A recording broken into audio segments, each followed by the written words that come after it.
যিশু আপনার জন্য একটি পরিকল্পনা করেছেন। আপনি হয়তো ভাবছেন, আমার তো এখন নিজের কোনো বাড়ি নেই, গাড়িও নেই, ভালো কোনো কাজও নেই, ভবিষ্যৎও নেই, কোনো পরিকল্পনাও নেই। আমার কি হবে? আমি নিজেই বুঝতে পারছি না। আপনি কোন পরিস্থিতির মধ্যে পড়েছেন সেটা আপনি হয়তো বুঝে উঠতে পারছেন না।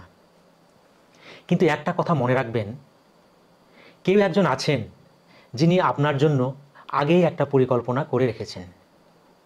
সেই ব্যক্তি হলেন ঈশ্বর। তিনি আমাদের প্রত্যেকের জন্য একটি উদ্দেশ্য নির্ধারণ করেছেন। তিনি বলছেন, তুমি একা নও, আমি তোমাকে সৃষ্টি করেছি, তোমাকে ফেলে দিইনি। তিনি আরও বলেন, আমি তোমার জীবনের জন্য পরিকল্পনা করেছি।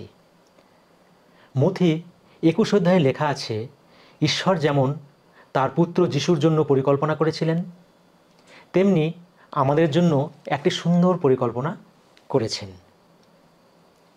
আমি জানি আপনি হয়তো এমন এক জায়গায় আছেন যেখানে খুব কষ্ট, অনেক দুঃখ, অনেকে আপনাকে ভয় দেখাচ্ছে, বলছে আপনি নরকে যাবেন বা আপনার জীবনে খারাপ কিছু ঘটবে। কিন্তু আমি এই ভিডিওটির মাধ্যমে আপনাদের জানাতে চাই, ঈশ্বরের বাক্য পরিষ্কারভাবে জানাই, তিনি আপনার জীবনের একটি চমৎকার অনন্তকালের পরিকল্পনা করে রেখেছেন। তাই বাইবেলে জেরেমিয়া 29 অধ্যায় 11 পদে লেখা আছে, প্রভু বলেন, আমি জানি তোমার জন্য আমি কি পরিকল্পনা করেছি। এই পরিকল্পনাগুলো তোমাদের মঙ্গলই আনবে, অমঙ্গল নয়। এই পরিকল্পনা তোমাদের জন্য একটি আশাব্যঞ্জক ভবিষ্যৎ দেবে।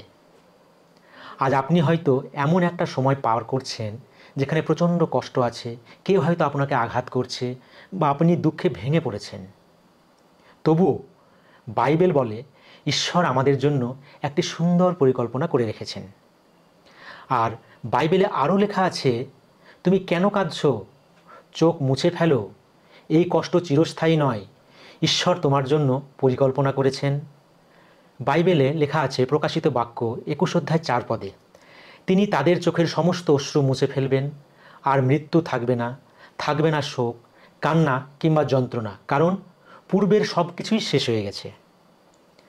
ঈশ্বর তোমাকে প্রতিশ্রুতি দিয়েছেন, আর তার প্রতিশ্রুতি চিরন্তন সত্য। এই বাক্য আমাদের শেখায়, আমাদের জীবন আমাদের নিজের নয়, ঈশ্বরের।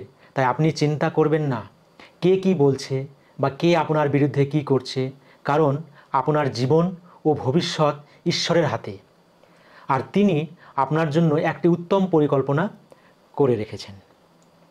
তবে মনে রাখবেন, ঈশ্বরের পরিকল্পনা সবসময় আমাদের সময়ের সঙ্গে মিল না থাকতেও পারে।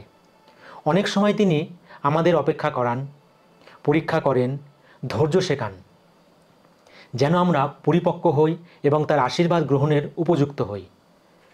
তার পরিকল্পনা কখনো বিলম্বিত হলেও তা কখনো ব্যর্থ হয় না। যদি আপনি তার ভরসা রাখেন, প্রার্থনায় থাকেন, তাহলে তিনি আপনার জীবনে এমনভাবে রূপ দেবেন যা আপনি এখন পরিকল্পনা করতে পারেন না। বিশ্বাস করুন, আপনি একা নন, যিশু আছেন এবং তিনি আপনার জীবনের প্রতিটি ধাপে আপনার সঙ্গে আছেন। তার পরিকল্পনার অপেক্ষা করুন, প্রার্থনায় থাকুন এবং কখনো আশা হারাবেন না, কারণ আপনার জীবনের গল্পটা এখনও শেষ হয়নি এবং সেই গল্পের লেখক স্বয়ং ঈশ্বর।